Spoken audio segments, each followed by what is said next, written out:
hope everyone can hear me clearly. We've done the necessary mic checks and everything. If someone has trouble hearing me or experiences any disturbances, they can send their messages in the chat.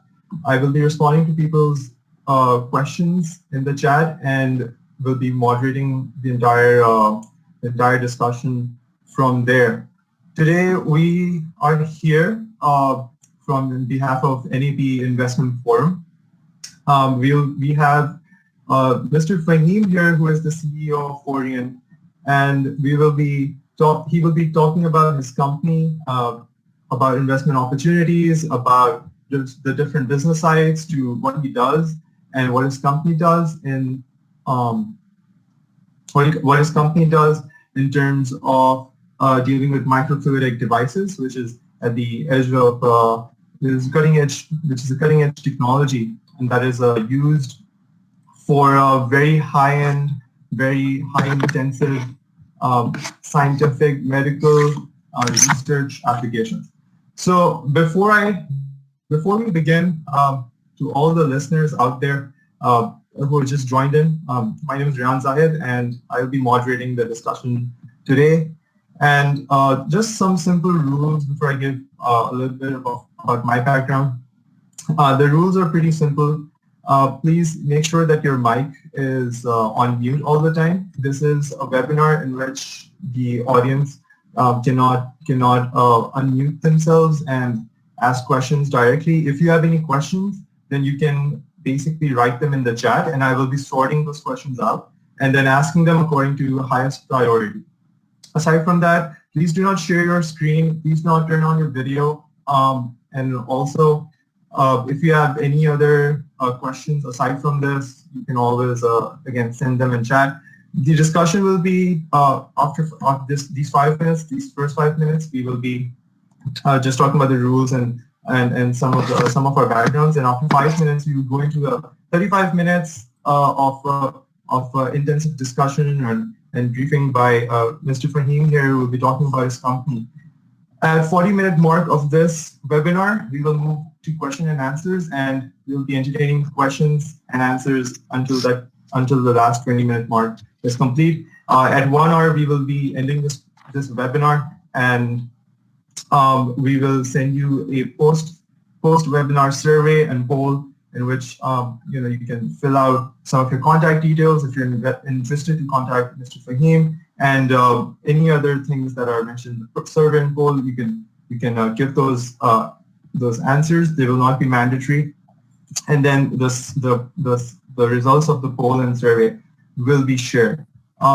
Again, for people joining in, this is the first 5 minutes. I'm supposed to do this because I understand that people are joining in from all over the world. So I'm really glad that people are here. The Pakistani diaspora is vast. It's all over the world, and it's really nice to see that we have this community. I would like to thank Ali and his team, who has brought together the NAP Investment Forum and has been conducting such wonderful sessions. And I hope everybody keeps attending these sessions and also keep learning from these sessions.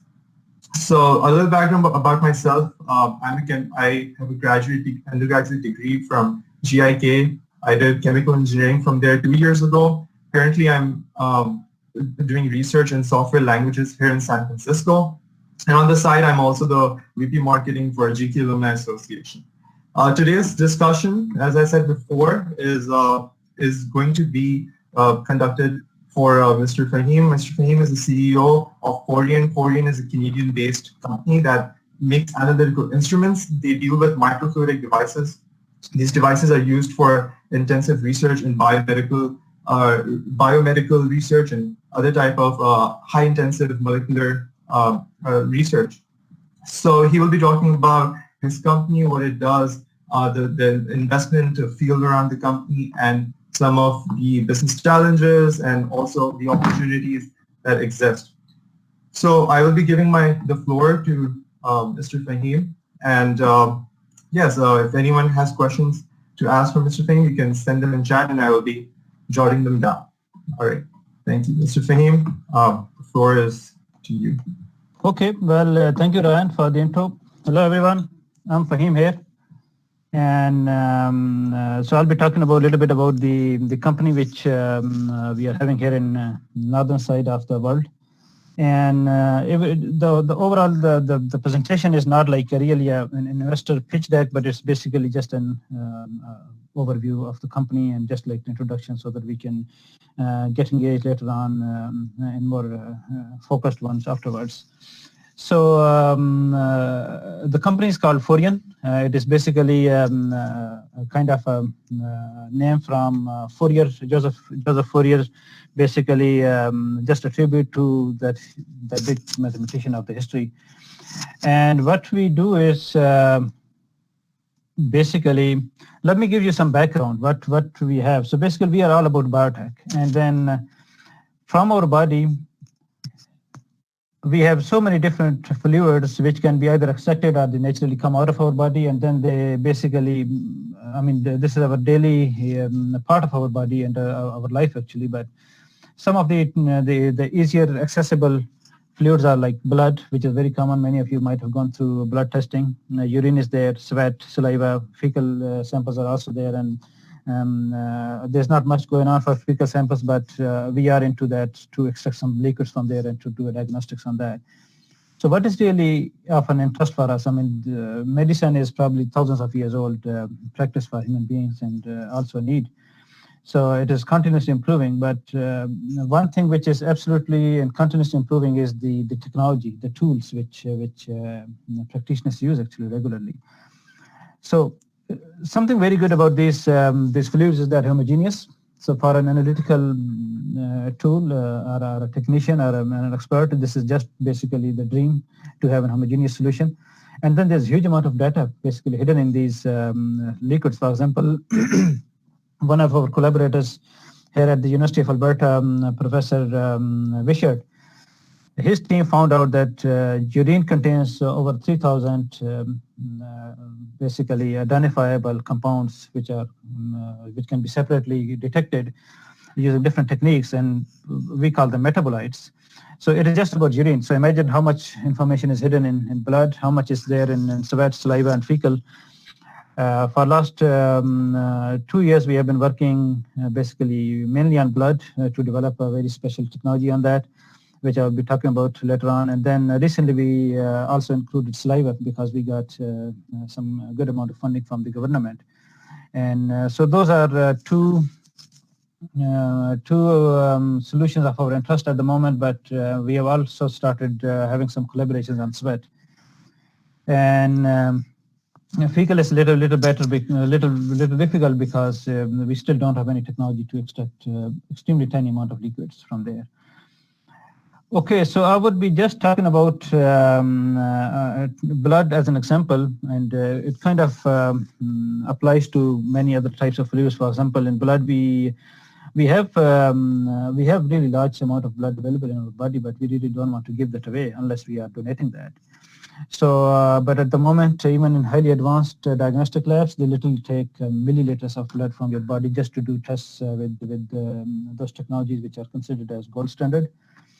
So because of the limitation of the technology, we have to give away a lot. It's really inconvenient. Many physicians mentioned to us, and even the lab experts, they mentioned to us that people sometimes cancel their appointments, especially the ladies, just in the last moment because they're too scared of needles. And it gets slow and expensive when you involve a lab, when your blood sample has to be transported to a central lab for testing. And then when there are more lab technicians involved into that, so it gets expensive as well. So these are some of the pain points just for blood. But of course, if I go further, what is our plan? What is our vision? We want to make it really quick in testing. And so when you need to do, for example, cancer detection in someone's blood, it can't be quick. It has to be really detailed. It has to be basically high in a standard. But and in some cases, you need to get just some clue what's going on in our body. And so our vision is basically to make it rapid. That means how we're going to do is that basically we are we are miniaturizing a lot of functions of a large standard lab, large scale lab into smaller chips. Then how it can be low cost? We are basically, we started being a MEMS company. Many of you would know MEMS. These are like types of microchips, just like semiconductors, but with different functionalities. And we produce them really in large scale on 4-inch or 6-inch wafers at the moment. And so the more we produce, the cheaper it would get. And then convenient. Instead of, in case of blood, instead of having a venipuncture, our vision is basically to be able to extract a good amount of data from your finger prick sample. And so this has been tested for one specific application. Once I get to that, I'll explain you more on that. And what is our real strength? Like why we exist over here and why our clients need that? The main point is that we emphasize on fundamental science, like mostly it is physics, chemistry, and biology. And we emphasize that we understand each and every aspect of that. And then we come up with very unique and niche applications in biotech. And when we do that, from moving from this point to this point, we also find many other applications which are not related to biotech, which can be basically commercialized for different industries, and I'll be talking about that very briefly at the end. And so that's why we basically save the data on that, but generally we don't put any kind of investment in that to commercialize those. So we leave kind of window for other people that if someone wants to use our technology, we can basically help them share all of the data and then share all of our technology if they can use fundamental scientific principles for some other industries. But our main interest is in biotech. So what is our technology? So like I have been working for about last 12 years in micro nanotechnology, development of small microstructures for multiple different applications. And one of the major interests for me was basically going small in diagnostics. So this is just one of the examples. This is a scanning electron microscopic image. This height over here is just 400 nanometer. And then the width is variable. So these are tiny microchannels where those precious liquids, whether it's basically sweat or saliva or blood plasma, this is where they flow.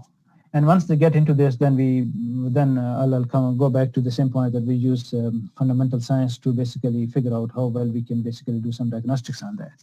And to give you an example over here, I mean, it's very common for us to observe those red blood veins in our eyes. And so these channels are basically about 200 times smaller than standard veins in eyes. And so these are extremely small channels, but following the practices of semiconductor industry, we can basically produce them in really large numbers. So that's why they can get cheaper much quickly. So coming to to one of the examples, this is basically a diving board kind of device, which is really small. It's about half of the thickness of your hair in its width, and it's about half a millimeter long. So we produce like 200 micrometer up to 500 micrometer long. So this has got a tiny channel on top. So we have multiple types basically. There can be one with a single channel. There could be multiple channels. It totally depends on the client's need. It totally depends on our different applications. And if we really go at really basic physics over here, this guy is vibrating at a specific resonance frequency. So the way I can give you an example, if you take a tweezer and push that and suddenly release that, it starts vibrating. So this is a similar principle over here. And what we can extract from there, we can literally find out chemical composition of the liquid which is present inside. For example, we have been running some tests for bacteria. We have been running some tests for ampicillin, which is a drug. And we could find out some chemical structures based on this photothermal spectrum, which is a technical word, but that is similar to infrared spectrum. Then we can find out density of that solution. We can find out viscosity, thermal properties. So all this data what you see over here, this is achieved through some basic measurements, but then we can link those to specific processes going on to our biofluids. Now what happens is if we just talk about this specific one, viscosity. Now viscosity is related to the blood coagulation or blood clotting, and it's generally 30 seconds measurement. What happens is that if we load extremely small volume, this is like whatever it can accommodate over here in this on the diving board, that is generally under 50 picoliters, but for all of the accessories and surrounding microfluidics, generally it can go easily down to up to a microliter. And so when we load that over here, then we start measuring the viscosity of blood plasma, which has some coagulants mixed with that, and then we can monitor that for up to 30 seconds, and then we can come up that how well someone's blood was able to coagulate in certain times. So basically, there is a different rate of coagulation, and this specific diagnosis is required at the trauma condition. Physicians want it basically before surgeries, and if someone is taking blood thinning drugs or basically to control their blood pressure, then this thing is commonly required over there. And so we can do it very rapidly at very low cost and using just a drop of blood. So as I gave you an example previously that we can miniaturize the functions of large-scale lab instruments down to a chip level. And this is just one of the examples over here. For example, these are some of the industry instruments, and each of them is over $40,000 in a price. And for example, viscometer, I gave you an example, the way that chip can measure viscosity, it can measure density, which is just this guy over here. These two are coming from an Austrian company, Edmonton. T instruments, they measure thermal properties of different polymers and different materials, and we can also replicate their functionality on our chip. And the nano drop one, this comes from Thermo Fisher. So we can basically achieve the functionality of all these four instruments, which are worth over $150,000. That can be done on a chip.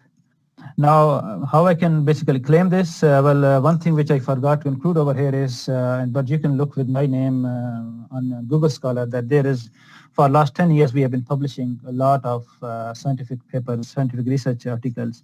And there are basically separate articles, separate studies, which either myself was involved or many other people were involved. And basically, they demonstrated different functionalities of those chips. So this, this specific chip has been covered or has been investigated. It was started in 2009, and then it's about like over 10 years now. So this has been investigated thoroughly for different applications. Okay, how we do manufacturing? So as I told you that we are following just standard semiconductor practices. We work in a facility which is worth over $90 million equipment, and we generally we can produce over 5,000 chips at the moment per month. But now we are heavily investing more into different tools so that we can basically increase the production.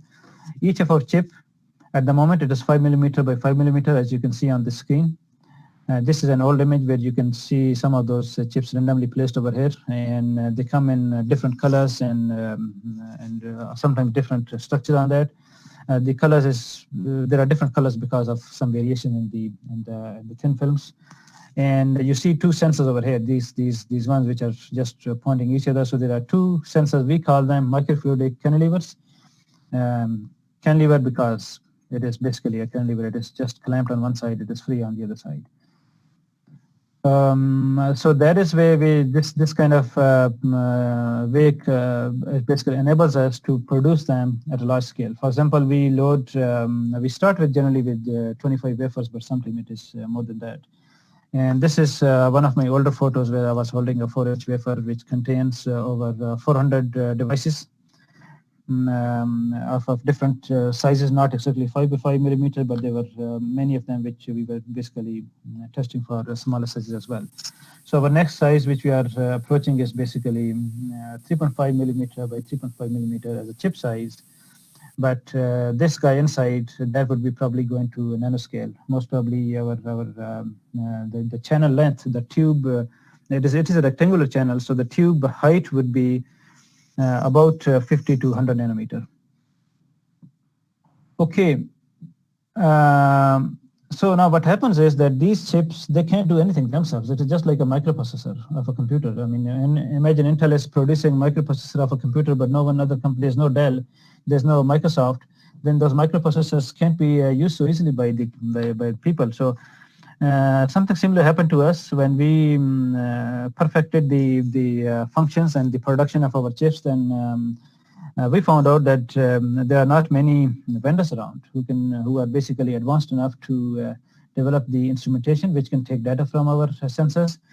There are not enough people who are basically capable enough to develop the software which can basically process huge amount of data. Like we are literally taking data at about 1 milliseconds, and there's quite a bit of data coming from that. This is not, excuse me, this is not really high-speed data, but then there's a high liability involved in that data, that how well we can secure that. So we started developing our own instruments. In the middle, you see the chip is just loaded right over here in the middle. I hope you'll be able to see as clear as I do over here on my screen. And this chip has got some tubes over here. So they are coming, there are 4 tubes, 2 on each side.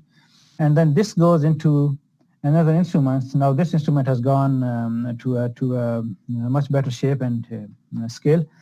But this is a little older image, and then we developed our own software, our own optics. Literally, we started manufacturing microscopes. We never wanted to get into this territory to be a microscope company, but once we found out that there's no other company who could basically sell us a microscope which we could easily integrate in our instruments, we literally started developing those. So I'm not talking about the one which you see on top over here, but there's a microscope which we manufacture that is integrated right on the bottom of this this instrument.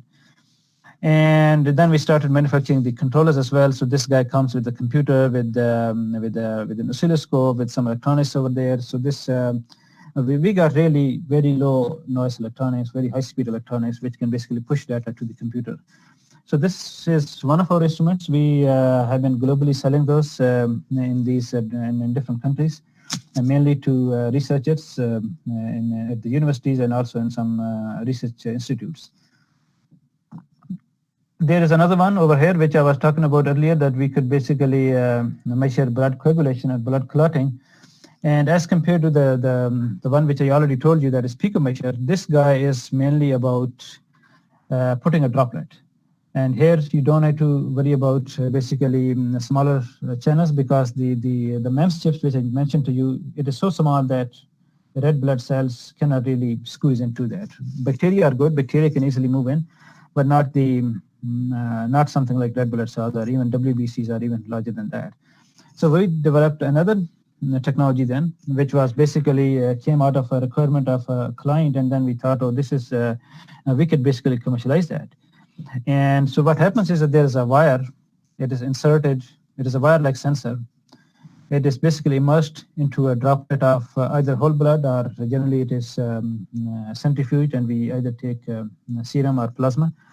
And then it starts vibrating into that. It's literally a mechanical vibration, which I mentioned to you earlier, that we start working with any kind of sensor, we start working from fundamentals. Generally it is basically basic physics. And it vibrates mechanically at a resonance frequency, for example, at 80 kilowatts. So it has basically, it vibrates 80,000 times in a second.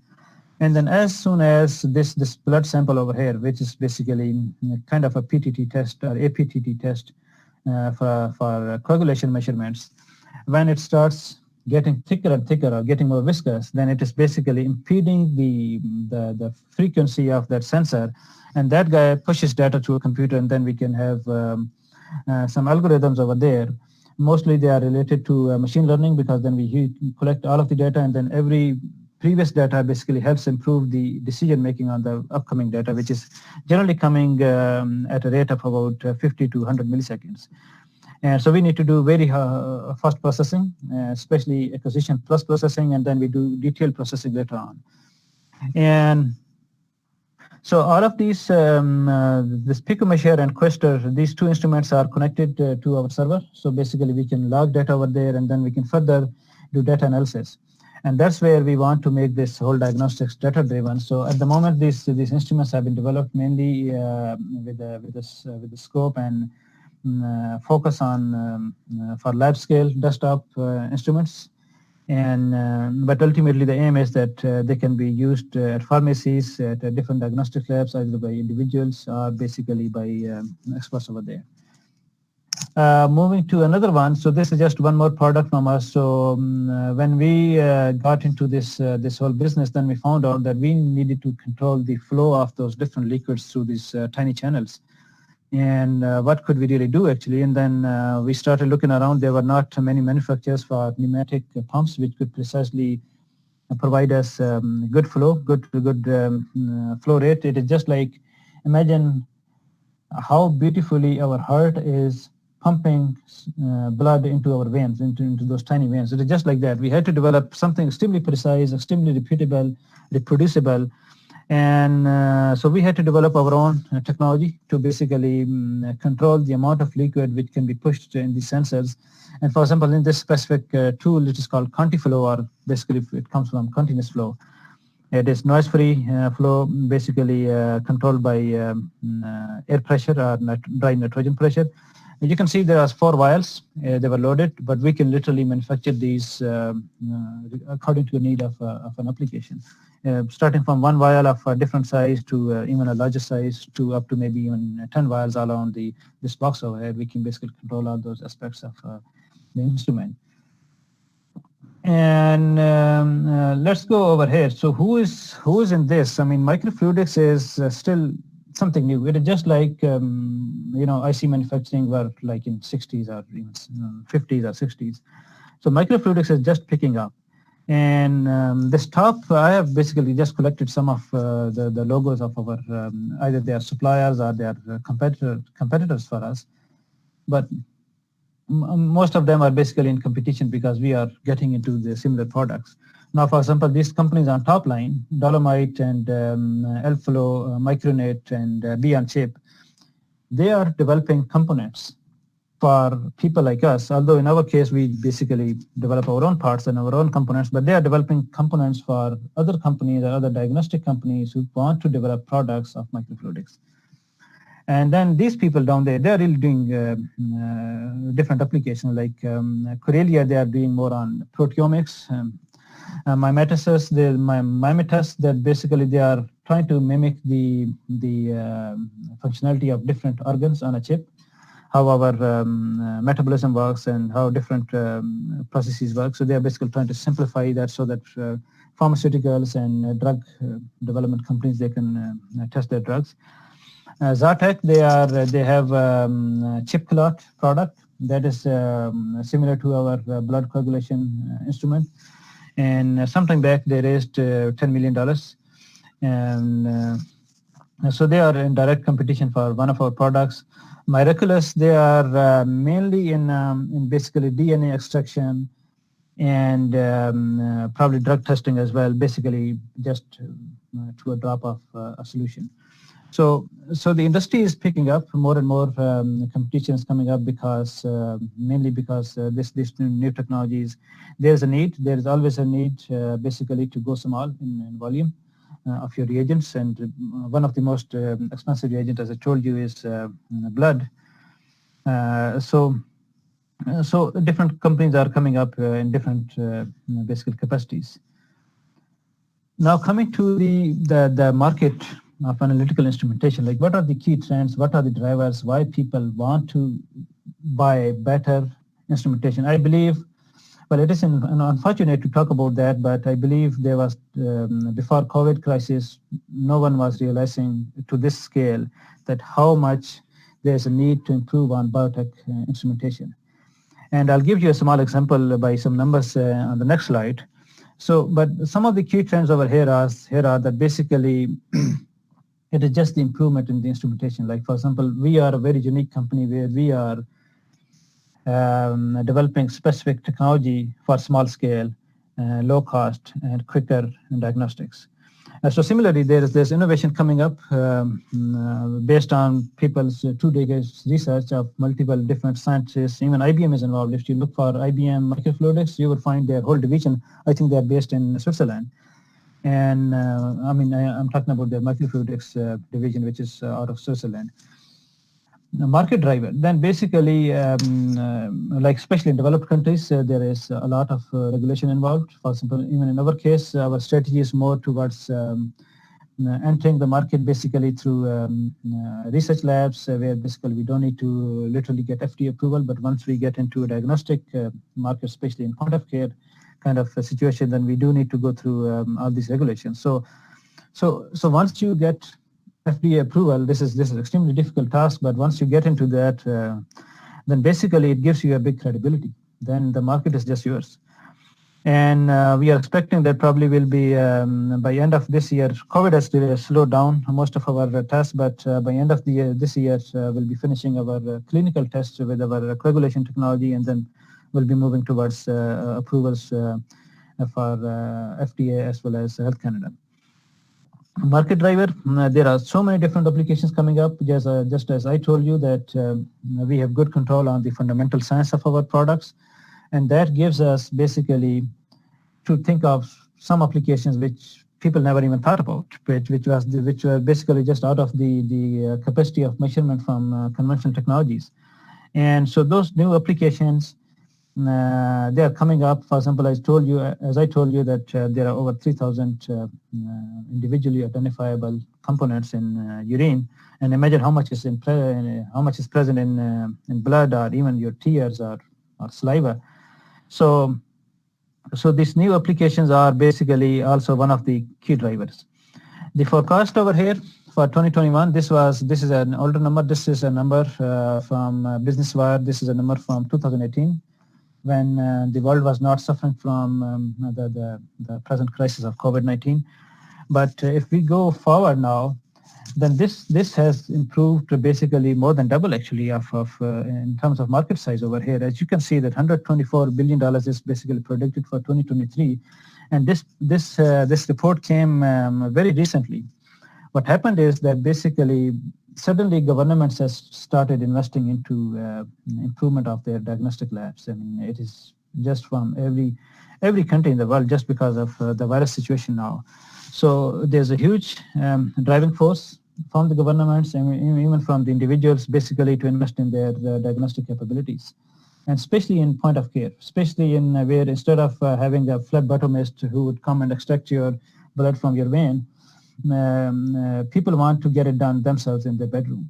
So that means that this specific industry is just increasing and expanding very quickly. So now this $124 billion forecast, this is not coming from the new microfluidics companies only, but it is mainly being driven by some large corporations who are developing analytical instruments based on their conventional technologies. They don't go small in volume, but still volume of reagents, but still they have enough need in the market that people are still buying their instruments.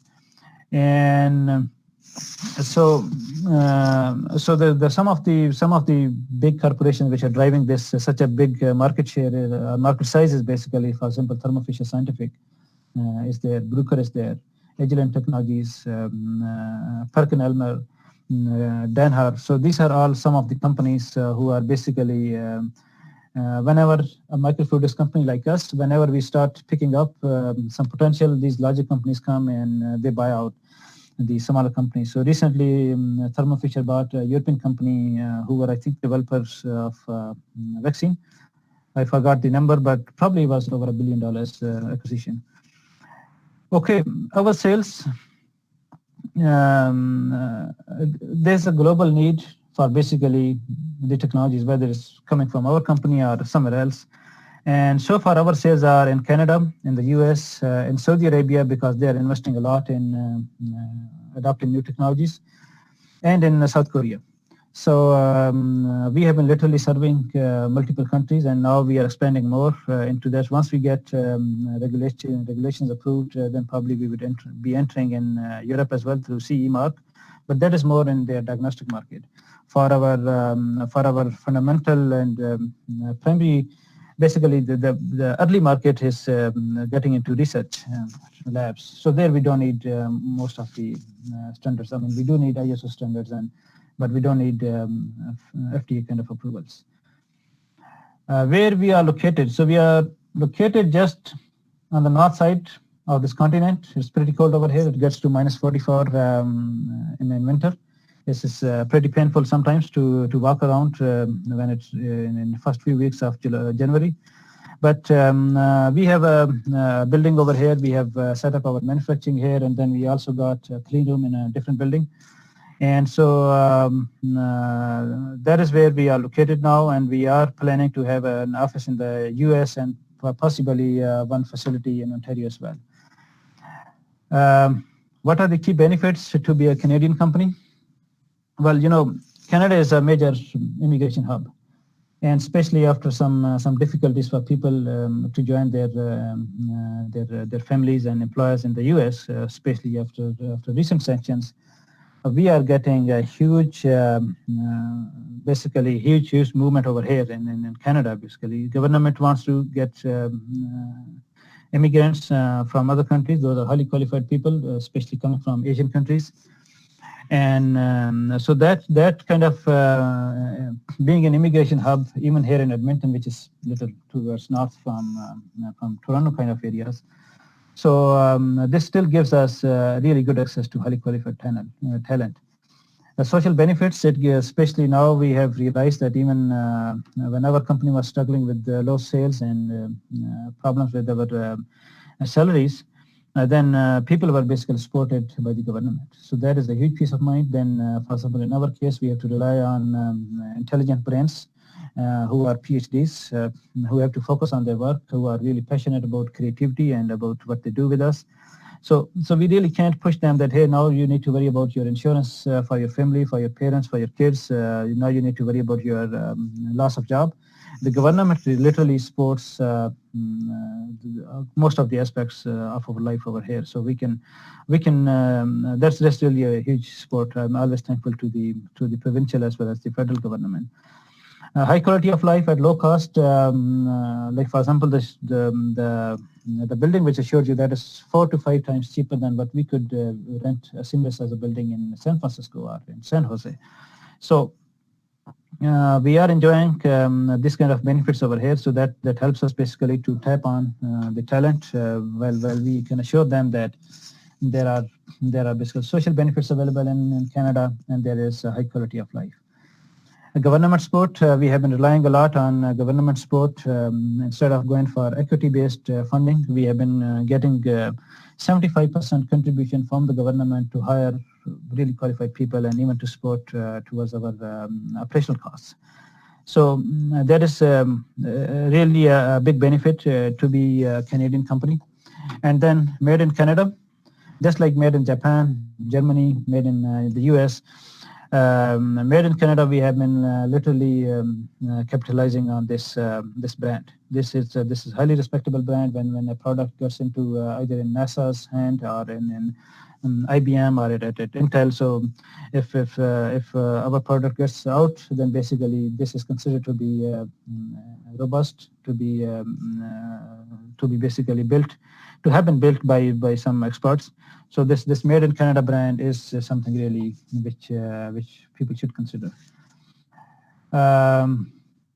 Now I'm thankful to the organizers that they gave me a chance to speak. So what we need from the audience over here, I can see there are like 22 people, and probably this is probably through word of mouth, this is probably going to expand more. But we need your help in introducing us to angels and VCs. We already have a healthy bank account. We raised a good amount of money, but ultimately we do need to get connected to the investors so that they can further expand us through their connections to different clients, to different stakeholders. And also we need to raise money very quickly. Actually, next 7 to 8 months, we are considering to raise a seed round. So if some of you can basically introduce us to your network, that would be helpful. Collaborators, like over here in Edmonton, we are specifically working with a couple of different universities where what we do is that we provide them instruments at our cost. They don't have to pay much other than their time and their intelligence and knowledge. We provide them our resources to them, and they basically play with our systems. They find new applications, so that basically give us ideas about what kind of products and applications we can target. because we are a highly scientific company. We can't really survive without really all those enriched collaborations. So professors, scientists, researchers, there are many people who are interested in our products, and we keep basically improving our technology so that other people can literally use them in their lab just as an out-of-box solution. Advisors, influencers, we need some physicians, some influencing doctors who basically can lead us towards different applications. As I told you in one of the charts before, that one of the growth factors in this in analytical instrumentation for diagnostics is basically finding new applications. And those kind of applications come from, for example, physicians and nurses who are working basically in the field. So that helps us a lot if you can connect us to some basically good leads in your network. Entrepreneurs, as I mentioned to you, that our sensors, they don't have just applications in diagnostics and biotech. They can be used in multiple different ways. Actually, they can be used as strain sensors. They can be used as pressure sensors. They can be used in chemical composition measurements for example, petrochemicals. Those are not of the industries basically which we are investing in, but I would really encourage other people, if they're interested, we can provide them resources, especially if someone is located in Alberta. We can literally provide them some good support to branch out applications of these technologies. But for us, it's our only interest is the biotech. But if someone is out of Canada, we can still provide them some level of support, which we can discuss, where they can basically commercialize our microchips. I think that was it to basically explain that. I would reiterate this, that basically biotech is the future. A lot of investments are coming in, a lot of innovation is coming in, and we foresee basically really good growth of our company in the next 1 to 2 years. I'll be really thankful to every one of you. And now I'm not sure whether Ayan is going to provide me the list of questions. Yes, thank you, Faheem. That was absolutely amazing. It is very difficult to appreciate how difficult microfluidic technology or nanotechnology is. And I was just going through Fourien's website, and maybe let me see if I can share this. But for everyone who has questions regarding statistical variance and accuracy, I would just say that you should go to Fourien's website. There are so many papers published in Nature, IEEE, American Chemical Society, and I think to truly appreciate, I mean, even these papers cannot really make people understand that how difficult or niche this field is, and also what the edge is for anyone who is trying to work in the field. And I think I feel proud that as a Pakistani, that there's someone from our diaspora who's actually leading a company like that, and not only like leading it, but they're doing really well in it. So Mr. Faheem, that is absolutely amazing. We're going to start moving on to questions. We've received multiple so far. I've sorted them according to some of the according to priority. So we're going to take the next 15 minutes to answer these questions, and I'll ask him the questions. You can still send in the questions, and I can ask him based on the priority. So before I go to everyone else's questions, I just want to ask a very important question that I feel that was not present in the slides. Mr. Faheem, which markets do you think right now has the greatest pull? Like, where is your technology in most demand at the moment? At the moment, as of last few months, we have got into more saliva-based testing, mainly for COVID kind of detection. There is more urgent need, and we have already invested over basically $400,000 towards this. And saliva is easier to acquire; it's limited in volume. And so that is one thing. And then the second priority, which we are basically moving forward, is and there's also one question of what kind of diseases we can diagnose with the SOFA technology is blood coagulation or clotting.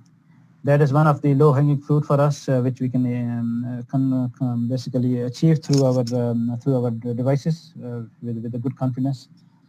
So these two. Right. And so there's a question by Rizwan. He's asking do you have a business plan, pitch or deck, and can you share your financial, maybe your performer financials, your revenue forecast, cost, and maybe your funding situations? And also, it's two-part. The second part of the question is, who have you already talked to in terms of funding? You mentioned that you have some people on board, but you're looking for more. How can you share this with the relevant people, and would you be interested to do so? Right. So yeah, I can definitely share the pitch deck as well as a business plan. It would still we do not have the most updated business plan, but pitch deck we have to basically finish in next couple of days because some firms are waiting in Silicon Valley. So Rizwan, yeah, I would definitely like to provide you. I can email you. I have put my email as well as my phone number at the bottom of this chat. So I'm not so probably Ryan, if you can share this whole chat with me later on through a document, that would be helpful. So we haven't talked to many investors literally. We have been lucky to get really big support from the government, and that was also basically a preference to go with the non-equity funding. And but I can definitely share with you our financials, our business strategy, our business plan, and what we have been earning before and what are the forecasts. Right. That's brilliant. The next question is by Bilal and Iqbal. They're asking for more details on the FDA approval and the complete process right now. So it'll be nice if you can share some more details regarding that. Right. So FDA approval is one of the milestones for any kind of company, but especially in biotech. And honestly, we haven't started working more on that because initially we thought that we should enter the market towards research, especially university researchers and other research labs. So, for example, we have been selling our sensors as well as instruments to KAIST in South Korea, and they never needed basically anything other than ISO standards. And so we haven't started much on FDA approval because we know that this is a money-sucking process, and we would like to raise some funds before we start FDA on that. So I think that would be probably starting by end of this year. We had a plan to get that done by August this year, but now things are really, really slow because our sales went down for last 2 months. And so that's why we had to basically re-strategize some of the operations. Right. Other than that, do you have any plans to come to Pakistan? What do you think is the market currently for such devices in developing nations? So Pico Measure, which I showed you, this is a desktop instrument for tens of thousands of dollars. And now we got some good support, some good funding to miniaturize that down to a chip level where basically people can afford that in developing countries. And those are truly the markets for us where people need affordable diagnosis. And so yeah, some African countries, Pakistan, India, and some other Asian countries, those are really an aim for us to start with because one thing is that the government regulations are a little lower, so we can do some clinical tests. We can acquire, for example, even here in Canada, it's extremely hard for us to acquire blood samples. So we have to basically rely on our collaborators to do blood testing, mainly because sometimes we are not even allowed, or we were not allowed to bring blood samples in our own building. So yes, I have been in contact with one person through Saad. I have been in contact with that specific person to do some tests at their institute. But as far as starting sales over there, I think once we have the FDA approval, that would be the right time to also have some sales in those countries. But we do want to have people over there who can basically help us exploring the application of these sensors, and even just running some tests, which we are doing, which we can't do over here so easily. Right. And So at the moment, where does your company stand? What is the size of it? How many estimated sales or sales revenue there is, and where do you see yourself going in the next 5, 10 years in the Right. entire field of analytical suppliers of analytical instruments and Right. developers? We are a small company. We are at the moment we are only 7 people in the company, and of course we have a lot of people who are working with us as contractors or subcontractors, but they are not included in the size of the company. And we sold very recently. We sold over 4,500 devices to South Korea. Those tiny chips, and then they are basically using them in different ways for different applications. So we have been making good sales globally. And in 5 years, what I see that we would be expanding very quickly. It depends how well we demonstrate our recent research, basically to do some detections. But even if we concentrate on one specific application, for example, blood coagulation, this is large enough basically that it would basically need us to move to a much larger building, whether in Alberta or elsewhere. And but yeah, we only see growth over here, and especially there hasn't been a good time than now because of the present crisis.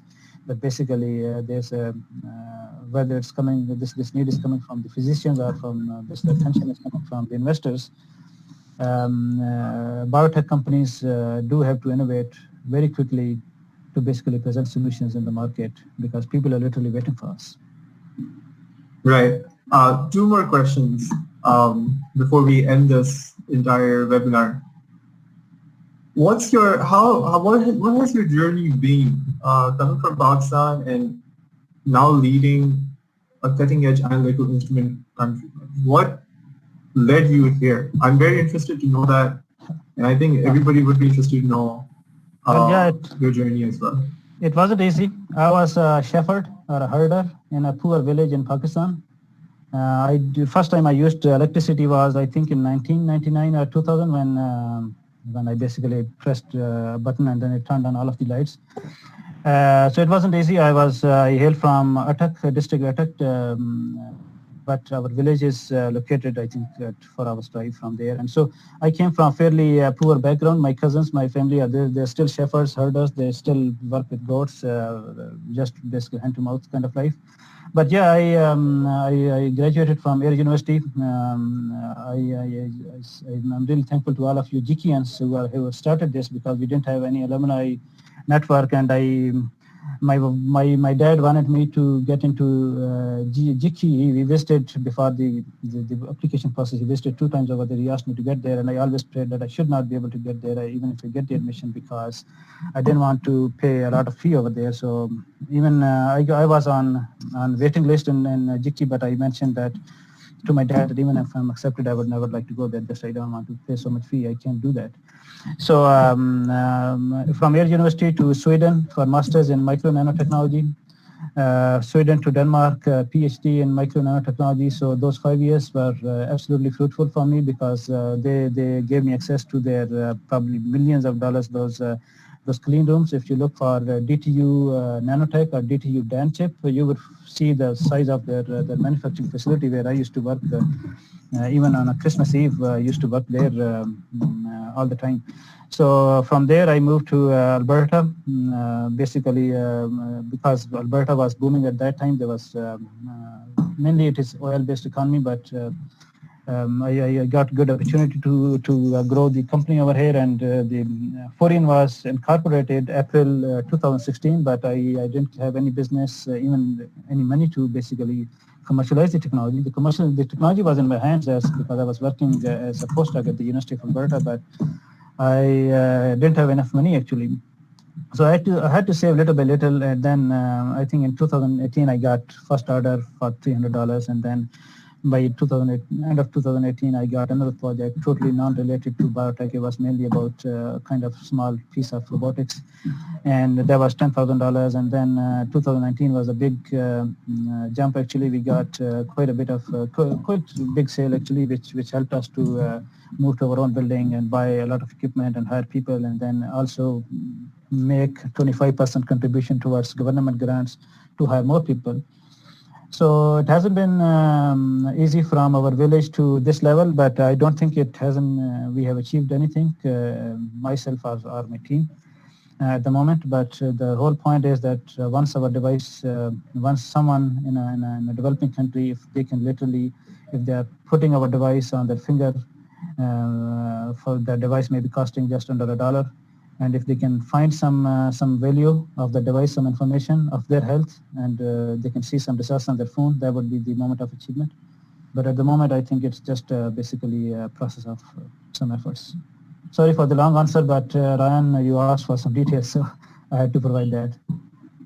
That's really inspiring, and I think it's a very unique story that you often don't hear from Pakistan. And given that now you've entered into this industry, a very niche, very difficult to get into industry.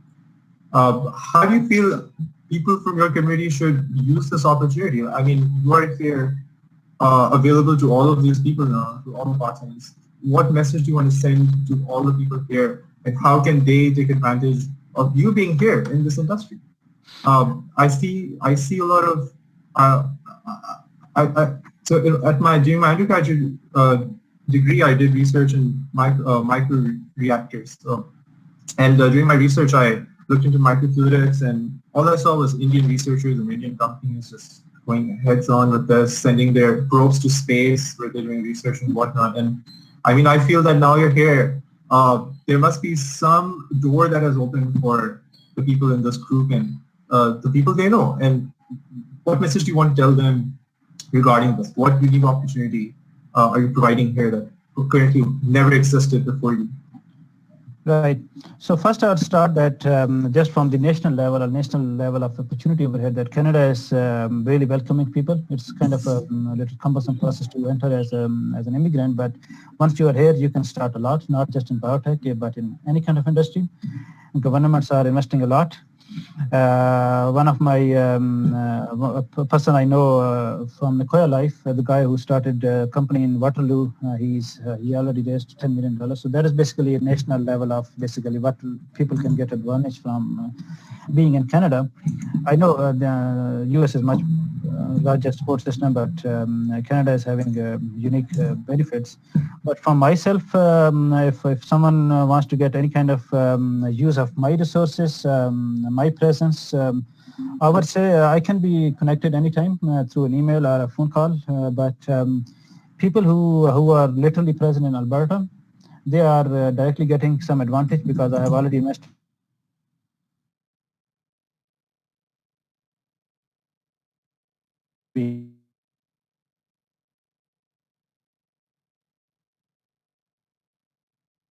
passionate enough. They just approached me, and I said, yeah. And they are not Pakistanis. They are just from elsewhere. One of them is from Mexico. So they were passionate enough. I said, yeah, I respect your passion. I'll invest in you, and then you do what you, but don't disturb me. Don't interfere very much with me because I'm too busy with Fourien. So this kind of thing that could be available to people who can physically approach us. But people who are remotely educated, like for example in Pakistan, I started one initiative to invest in kids who are eating from streets, from your trash bins, all those garbage collecting kids in Pakistan. So I'm already basically investing some of the places over there where I can buy different pieces of technology for them, and I guide them how to use that. So people can also get involved indirectly in those kind of initiatives. But if they are interested more in biotech, I think I can definitely help them. I'll have to still explore how they can be remotely engaged. We are a hardware company, so sometimes we want people to be present over here. It is one of the constraints we have. Right. All right. So we are approaching the 1 hour mark, and we will be concluding the session. Iqbal and Rizwan, you've been very active in the chat groups, and we appreciate your activity. There are a few questions we're unable to ask, and we will be sending a post-webinar survey into the public group, or if you want all the details of this webinar sent directly to you, you can also email me. My email is in the chat. I will do my best, and the NAP group will do its best, including Ali and his team, to connect you with Faheem. Whoever is interested to know more, to talk to him directly. And as you can see, Mr. Faheem is open for investments, is open to discuss opportunities, and has really opened a unique field for the entire Pakistani diaspora in the field of analytical instruments. And I feel we as a nation are second to none, producing great engineers who also want to give back to the community in many ways. And I feel this event is one of them. So thank you everyone who joined in from all over the world through different timings. I had to wake up early, but that's okay. It's Sunday. I enjoy waking up early. And Mr. Payne, thank you for joining in as well, for taking out the time for preparing this wonderful presentation. And we hope that we get to talk to you further and also hear you making